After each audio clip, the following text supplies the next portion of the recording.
মামা কিন্তু পিটি দিবে। আমি গেলাম, তুমি থাকো। কি ঘুম থেকে উঠতে ইচ্ছা করে না? কয়টা বাজে? সবটা কারে দেখতেছিলা? মাহফুজা ভাবি কে? প্রতিদিন যখন অফিসে যাও সে তো তখনই বাজার করে বাসায় ফিরে, তখন তো তাকে দেখো। এই দেখে স্বাদ মিটে না? আরে না, এত মানুষ থাকতে হবে মাহফুজা ভাবিলে কেন সবটা দেখবো? একটা কথা বলবা না, একদম চুপ। শুধুমাত্র তোমার জন্য আমার মেয়ের প্রত্যেকদিন স্কুলে যেতে দেরি হয়। তুমি তো দেরি করোই করে, আমার মেয়েরও দেরি হয়ে যায়। রাকিব, বিদ্যুতের বিলটা কি দিয়েছিস? বাবা, বিদ্যুতের বিল তো ভুলে গেছি। আর ওষুধটাও কিন্তু আনিসনি। ওষুধের কথা মনে হয় ভুলে গেছে, তার তো কিছুই মনে থাকে না। তুমি তো বললা যে মার 2 দিনের ওষুধ আছে, এর জন্য আর আনি নাই। আজকে নিয়ে আসবো না? এত গা ছাড়া ভাব কেন তোর? হ্যাঁ, চাকরিটা যে কিভাবে করিস আল্লাহই জানে। বন্ধুর কোম্পানি বলে বেঁচে গেছিস, তা না হলে কি যে হতো তো। সামিউল ভাই আছে বলে আমরা এত ভালো আছি। এত বড় কোম্পানির মালিক, ওকে দেখে কিন্তু বুঝেই যায়। দেখলে কি সম্মানটা নিয়ে করে। এই শোন, ওকে একদিন আমাদের বাসায় দাওয়াত কর, ঠিক আছে? ঠিক আছে, বলে দেখবো। আসসালামু আলাইকুম ভাবি। ওয়ালাইকুম আসসালাম। আজকে কিন্তু ভাই আপনাকে অনেক হ্যান্ডসাম লাগছে। থ্যাংক ইউ ভাবি। আসলে আপনার দেখার চোখ সুন্দর, তাই এরকম বলতেছেন। আজকে আপনাকেও দেখতে সুন্দর লাগতেছে। কি যে বলেন ভাই, আমি যাই। বাবা, তুমি এই আন্টির সাথে কথা বলছো কেন? নানা তোমাকে এই আন্টির সাথে কথা বলতে নিষেধ করেছে। দাঁড়াও, মামাকে নিতে আসলে আমি মামাকে সব বলে দিব। না না মা, মাম্মাকে সব বলতে হয়? তাহলে আমাকে আইসক্রিম কিনে দাও। ওরে বাবা রে, নিজের বাপরে ব্ল্যাকমেল করতেছস? ঠিক আছে, না দিতে চাইলে না আমি মামাকে আমার সব বলে দিব। না না না না, ঠিক আছে, মারে কিছু বলিস না। তোর মা জানতে পারলে আমার মাইটা তক্তা বানায় ফেলাবে। চল ভাই, একটা আইসক্রিম দেন তো। একটা না, দুইটা।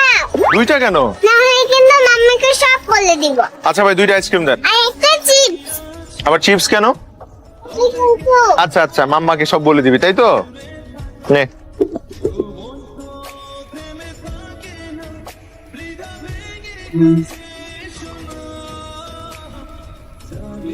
এই 2টা ফাইল অ্যাকাউন্টসে দিয়ে দেন।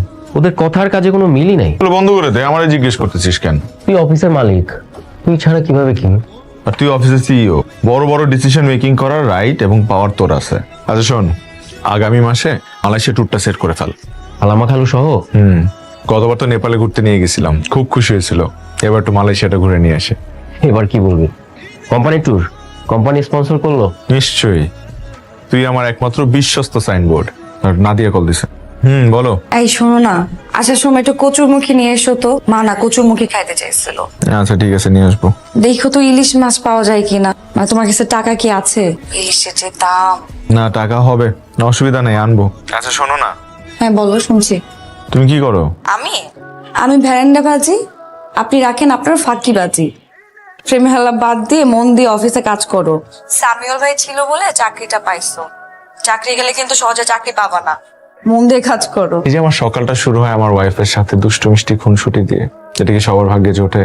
এই যে আমাকে ফোন দিয়ে বললো কচুর মুখে নিয়ে আসতে, আবার ইলিশ আনার কথা বলার সময় একটু চিন্তা করছে যে ওর হাজবেন্ড ইলিশ কেনার সামর্থ্য রাখে কিনা। এইটার পেছনে যে একটা দরদ না, মানে এই দরদটা থাকবে না যখন ও জানতে পারবে যে আমি অনেক টাকার মালিক। আমার বাবা বিদ্যুৎ বিল দিতে দেরি হলে আমাকে পিচ্চি বাচ্চার মতো ঝাড়ি দেয়। আমার বাবা যখন জানবে যে আমার টাকার অভাব নাই, তখন কি এই মায়া ভরা বকাঝকা আর করবে আমাকে?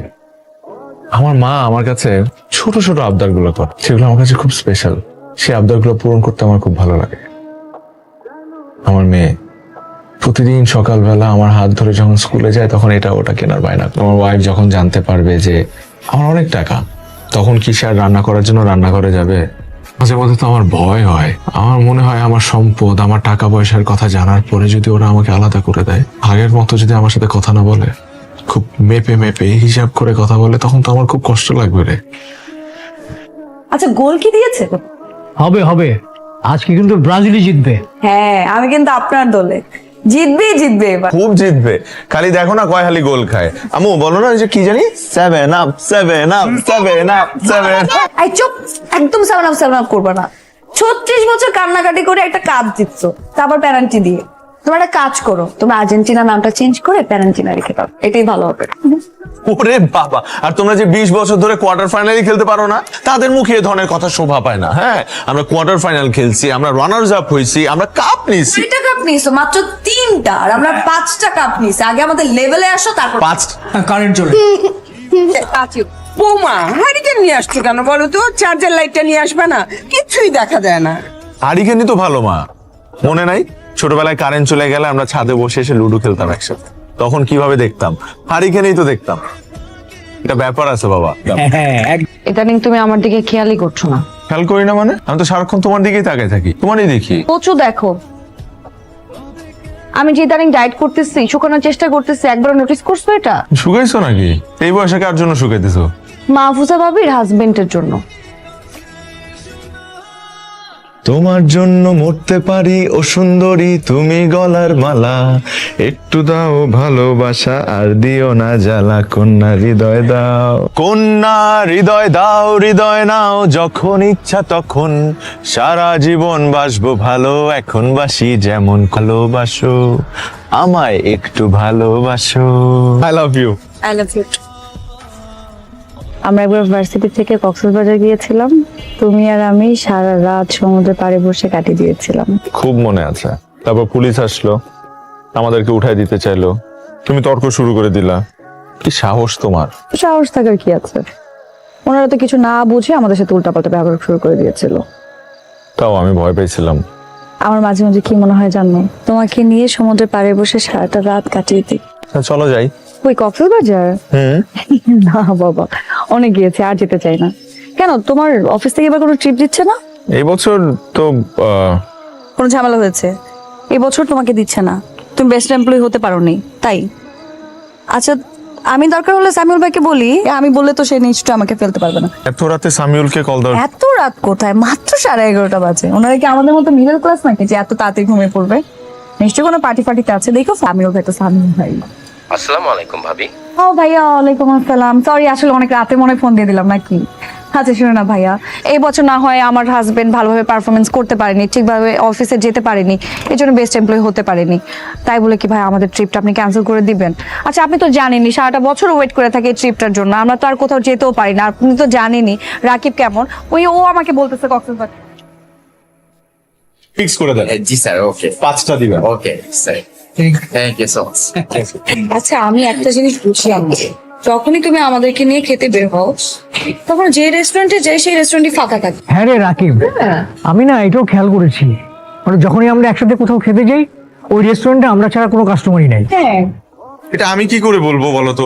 লাকিলি হয়তো বা হয়ে যায়, তোমাদেরকে নিয়ে যখন খেতে আসি তখন অন্যরা কেউ খেতে আসে না, অথবা তোমাদেরকে নিয়ে যে রেস্টুরেন্টে খেতে আসি ওই রেস্টুরেন্ট অত একটা ভালো না, চলে না রেস্টুরেন্ট।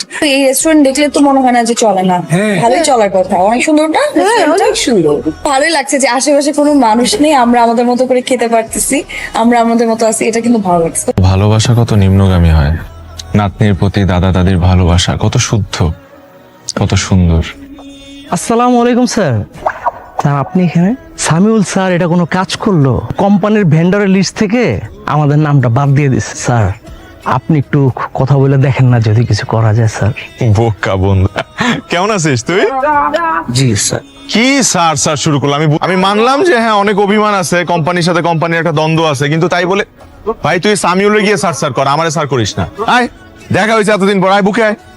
হাবিব সাহেব, বন্ধু বলে জড়াই ধরছি, কমন সেন্সটা কাজে লাগান। আপনিও বন্ধু বলে ভাবিকে সালাম দিয়ে কেটে পড়েন। ও উনি হচ্ছে হাবিব, না উনি হচ্ছে আমার ছোটবেলার বন্ধু, বুঝছো? ভাই আসসালামু আলাইকুম। ওয়ালাইকুম আসসালাম। তো কি খুব জগিং হচ্ছে নাকি? হ্যাঁ, শরীর সুস্থ থাকা খুব খুব জরুরি, খুব জরুরি। কতক্ষণ জগিং করবি? আয় না, বাবা মার সাথে পরিচয় করাই দিই, আয়। না স্যার, বন্ধু আজকে না আমার পেটটা একটু ব্যথা করতেছে তো, একটু বাসায় তাড়াতাড়ি যেতে হবে। ও তাহলে বাসায় চলে যা, কারণ পেটে ব্যথা অবস্থায় এরকম থাকা উচিত না। যা বাসায় চলে যা। জি আমি হ্যাঁ, যাচ্ছি। হ্যাঁ। ভাবি আসি, আসসালামু আলাইকুম। সত্যি করে বলো তো ঘটনাটা কি? কিসের ঘটনা? যে উনি এসে তোমাকে স্যার স্যার বলছে, আবার বলছে সামিউল ভাই নাকি তাকে বাদ দিয়ে দিয়েছে, তোমাকে আবার রিকোয়েস্ট করছে তাকে যাতে আবার নেয়। আমি বুঝলাম না। আমি পুরো ঘটনাটা বুঝাই বলতেছি তোমাকে। ওর কোম্পানির সাথে আমাদের কোম্পানির একটা ডিলিং ছিল, বুঝছো? ওরা আমাদেরকে র ম্যাটেরিয়াল সাপ্লাই করতো, কিন্তু লাস্ট কয়েক মাস ওদের ম্যাটেরিয়ালস এর মধ্যে একটু ডিফেক্ট পাওয়া গেছে, তাই রাগ করে অভিমান করে সামিউল ওদের সাথে সব কন্ট্রাক্ট বাদ দিয়ে দিচ্ছে আর কি। এখন কি করবো, দেখো দেখা হয়েছে এতদিন পর, তারপরে আমার বন্ধু তো দিন শেষে, তাই না? ছোটবেলার বন্ধু, এখন খারাপ ব্যবহার তো করতে পারি না। রাকিব, এই লোকটা তোমার বন্ধু? হ্যাঁ। আমি কি চোখের মাথা খেয়ে ফেলেছি? যে কিছু বুঝতে পারছি না? কেন? এই লোকটা তোমার থেকে না হলো 20 বছরে বড় হবে, বন্ধু কিভাবে হলো? আরে বন্ধুত্বে কোনো বয়স আছে নাকি? এই গ্রামে এগুলো চলে, 20, 25, 30 বছরের পার্থক্যে বন্ধু হয়। গ্রামে তো থাকো নাই, যাও যাও না, বুঝবা কি করে? চলো না ওদের সাথে জয়েন করি।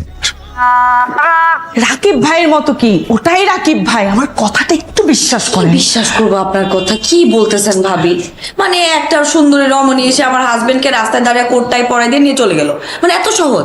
আমি তো আমার হাজবেন্ডকে চিনি, তাই না ভাবি? আমার হাজবেন্ড মেয়ে মানুষের আশেপাশে ঘেসতেই পারে না, ঘেসলে 100 হাত দূরে চলে যায় এক লাফ দিয়ে। ভাবি গো, পুরুষ মানুষের কোনো বিশ্বাস নাই, এরা বাইরে এক ভিতরে আরেক। আচ্ছা শুনেন, আপনি কি রাকিব ভাইয়ের মোবাইলের পাসওয়ার্ড জানেন? না জানলে কোনো অসুবিধা নাই, জেনে নেবেন। তারপরে ফেসবুক মেসেঞ্জারে ঢুকে চেক করে দেখবেন, কিছু না কিছু আপনি নিশ্চয়ই পেয়ে যাবেন। কোনো বড় লোকের মেয়ে আপনার জামাইয়ের মাথা খাচ্ছে ভাবি, আমি একদম শিওর। কি করতেছো তুমি? কি করব? সাইলেন্ট করতেছি তোমার ফোন। তোমাকে না বলছি রাতে বেলা ফোন সাইলেন্ট করে রাখবা, উঠা যাবে তো না হলে ঘুম থেকে। কে শুনে কার কথা? ধরো ফোনের মধ্যে পাসওয়ার্ড দিয়ে রাখছো কেন? পাসওয়ার্ড কি? Nadia I love you. হইছে, এখন আর আই লাভ ইউ বলতে হবে না। পাসওয়ার্ড কি সেটা বল। নাদিয়া আই লাভ ইউ, এটাই পাসওয়ার্ড। আমার ঢং আর শেষ হয় না। তুমি কি সবসময় অফিসে রিক্সায় করে যাও না? হ্যাঁ, কেন? এমনি মাঝে মধ্যে দেরি হয়ে গেলে তখন অফিসের গাড়িতে যাই। অফিসের গাড়ি মানে? মানে কোনো বড় জিপে করে যাও? বড় জিপ কই পাবো? ওই অফিসের একটা আছে, ওই মাইক্রো নন এসি, স্টাফদের আনা নেওয়ার জন্য। মাঝে মধ্যে বেশি দেরি হয়ে গেলে ওটারে ফোন দেই, রাস্তা দিয়ে উঠে যাই। সুন্দরী মেয়েরাও আসে না? সুন্দরী মেয়ে কই পাবো? আচ্ছা শোনো, তুমি এখন থেকে এই যে মাহফুজা ভাবির কাছ থেকে একটু দূরে থাকবা। থাকি তো, তারে দেখলে আমি উল্টা দিকে দৌড় দিই, 100 হাত দূরে দূরে থাকি। এটাই ঠিক আছে। কি মা? গা গরম কেন? প্রায় তো জ্বর আসতেছে। কালকে তোর স্কুল বন্ধ, তো ডক্টরের কাছে নিয়ে যাবো ভাবছি। তাহলে তো একটা অ্যাপয়েন্টমেন্ট নিতে হবে। না লাগবে না, ভাইয়ের একজন পরিচিত ডক্টর আছে, তাকে দেখাবো। ডক্টর দেখায় বাবার বাড়িতে যাব। কালকে জুনাদের বার্থডে, মনে আছে তো? হুম। অফিস থেকে আসার সময় একটা গিফট কিনে নিয়ে এসো। আসসালামু আলাইকুম ভাবি। ওয়ালাইকুম আসসালাম। কেমন চলতেছে সবকিছু? এই তো ভাইয়া, সকাল থেকে ছেলেটার মন খারাপ। কেন? সকালে যে কেকটা আনা হয়েছিল সেটার পছন্দ হয়নি, তারপর লোক দিয়ে আরো একটা কেক আনিয়েছি। ছেলেটা যা জিদ্দি হয়েছে না। দেখতে হবে না কার মতো হয়েছে। আর ভাই কি কম জেদি নাকি? শোন, তোকে একটা কথা বলি, পুরুষ মানুষের জেদ থাকার দরকার আছে। জেদ কিন্তু খারাপ কিছু না। জেদ না থাকলে তোর হাজবেন্ডের মতো সারা জীবন ম্যানেজারই করে বেড়াইতে হবে। মা, গিফটটা দাও মা। তোমরা আবার এসব গাড়ি টাড়ি আনতে গেলে কেন? ও তো এসব গাড়ি নিয়ে আজকাল খেলে না। ওর মামা আমেরিকা থেকে একটা ড্রোন পাঠিয়েছে, 1.5 লাখ টাকা দাম। সারাদিন ও তো ওটা নিয়ে খেলেছে। এই বাবা কোথায় ভাবি? বাবা এই যে আর কতদিন এরকম অন্যের চাকরি করবা? চাকরি করা মানে জানো তো, চাকরের মতো কাজ করা। আমি বুঝি না তোমরা এখনকার ছেলেপেলেরা কেন যে মানে শুধু চাকরির পেছনেই ছোট। বুঝলেন বাবা, দেশে শুধু চাকরিজীবী পাওয়া যায়, উদ্যোক্তা আর পাওয়া যায় না। ভাইয়া ও কিন্তু এখন সিনিয়র ম্যানেজার, ভালো অবস্থায়। সিনিয়র ম্যানেজার হয়ে তোর জামাই কয় টাকা বেতন পায়? তুমি কি কোনো কারণে রাগ করছো? তো রাগ করবো না তো কি করবো?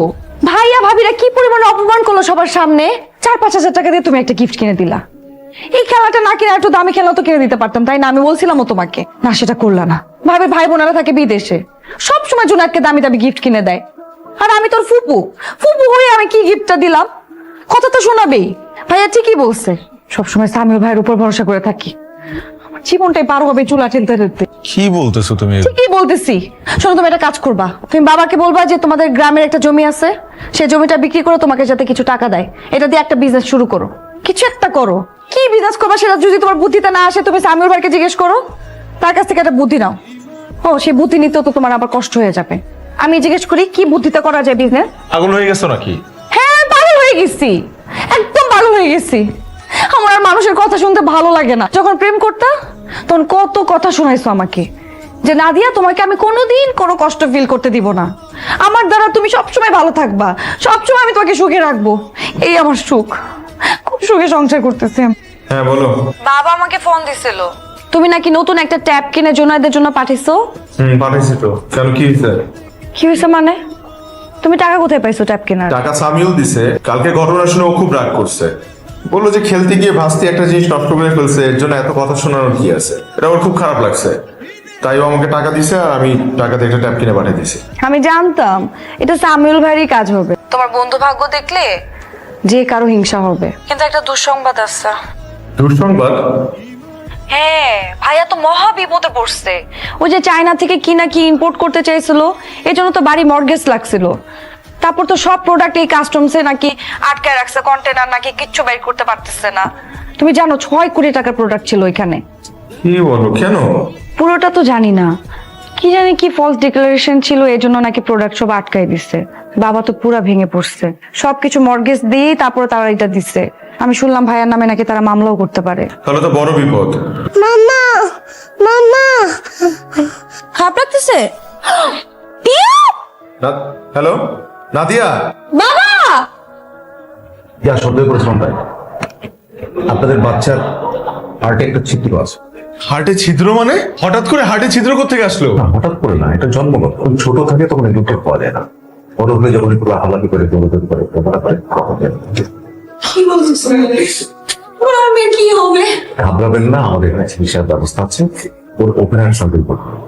Open heart? এতটুকু ছোট বাচ্চার ওপেন হার্ট কি করে হয়? এটা ছাড়া আর উপায় হয় না।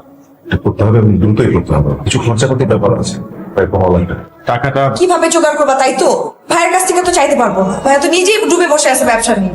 কার কাছে চাইতে হবে? সামিউল ভাই আসি তো, এক সামিউল ভাই, তার কাছে চাইতে হবে, তার কাছে চাইতে হবে। না, আমি তুমি কি চাইতে পারবে না? তাই তো লজ্জা লাগবে তোমার কাছে চাইতে, তাই না? এমনি সময় তো সবসময় চাও, সবকিছু করো তাকে দিয়ে।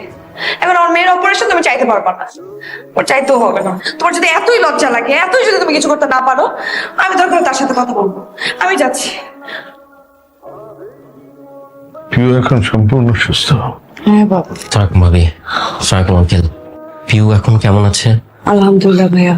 সামিউল ভাই, আপনি যে উপকারটা আমাদের করলেন, এই ঋণ আমরা কিভাবে শোধ করবো বলেন ভাই? এখনকার যুগে আপনার মতো মানুষ পাওয়া মানুষের ভাগ্যের ব্যাপার। আপনি যদি আমাদেরকে এতগুলো টাকা না দিতেন, আমরা হয়তো আমাদের মেয়েটাকে বাঁচাতে পারতাম না। আপনি তো জানেনই রাকিব খুব সহজ সরল একজন মানুষ। ও এতগুলো টাকা কিভাবে জোগাড় করতো? এই ঋণ আমরা শোধ করতে পারবো না সামিউল ভাই। ভাবি আই এম সরি, আমি একটা কথা আপনার কাছে গোপন করেছি ভাবি। আপনি যে প্রশংসা করছেন, যা কিছু বলছেন আমি করেছি, তার কোনো কিছুরই যোগ্য আমি না। আমি ওর জন্য কিছু করিনি, আমাকে কিছু করতে হয়নি। যা কিছু করার রাকিবই করেছে। মানে? আমি অনেকদিন ধরে একটা কথা আপনার কাছে গোপন করেছি, আজকে না বলে পারছি না। আপনি যে কোম্পানিটা দেখেন, সেই কোম্পানির মালিক আমি না, আমি কর্মচারী, রাকিব মালিক। সে যে এত বড়লোক ভাবি সেটা কাউকে জানাতে চায় না। কত কত মসজিদ মাদ্রাসা যে রাকিবের টাকায় চলে তার কোনো ঠিক ঠিকানা নেই। প্রায় 300 ছেলেপেলের ভরণ পোষণের দায়িত্ব নিয়ে নিয়েছে শুধুমাত্র রাকিব। বলছেন সামিউল ভাই? এটাই সত্যি। আপনার কাছে বিশ্বাস নাই হতে পারে, পুরো পৃথিবীর কাছে অবিশ্বাস্য লাগলেও এটাই সত্যি। কিন্তু ও আমাদের কাছে কেন লুকাবে? কারণ ওর মনে একটা ভয় আছে। কিসের ভয়? রাকিব মধ্যবিত্ত জীবন চায়। ও মনে করে এত অর্থ, বিত্ত, বৈভব, প্রাচুর্য এই সব কিছু থাকলে ওর যে মধ্যবিত্ত জীবনের যেই লোভ, যেই সুখ, যেই ভালোবাসা, পারিবারিক বন্ধন, খুনসুটি, এই সব কিছু হারিয়ে যাবে। কি সুন্দর করে আপনারা সুখ দুঃখ ভাগ বাটোয়ারা করেন, এই কিছুই আর থাকবে না। রাকিব আসলে ভাবি মধ্যবিত্ত জীবনের যে আনন্দ, যে সুখ, সেটাই সবসময় পেতে চেয়েছে। আমার না বিশ্বাস হচ্ছে না। মানে সামিল যা বলেছে সবই সত্যি। 6 কোটি? আপনার ব্যাংক লোনের পরিমাণ তো এটাই ছিল নাকি? কিন্তু আপনি শুধু নাদিয়ার বড় ভাই না, আপনি আমারও বড় ভাই। আর আপনজনদের বিপদে পাশে দাঁড়ানো তো উচিত, তাই না? দেখো ভাই, মানে আমি তোমাকে কি বলবো, না বুঝে অনেক সময় ছোট করে অনেক কিছু বলে ফেলছি ভাই। তুমি প্লিজ আমাকে ক্ষমা করে না না ভাইয়া, প্লিজ। আপনজনদের কখনো ক্ষমা চাইতে হয় না। আপনি এই লোনটা শোধ করে বিজনেসটা আবার শুরু করেন, but this time you have to promise me যে আপনি বিজনেসটা অনেস্ট ওয়েতে করবেন। এই পুরো বিষয়টা কেউ না জানলেই ভালো, স্পেশালি নাদিয়া। প্লিজ। জানবে না।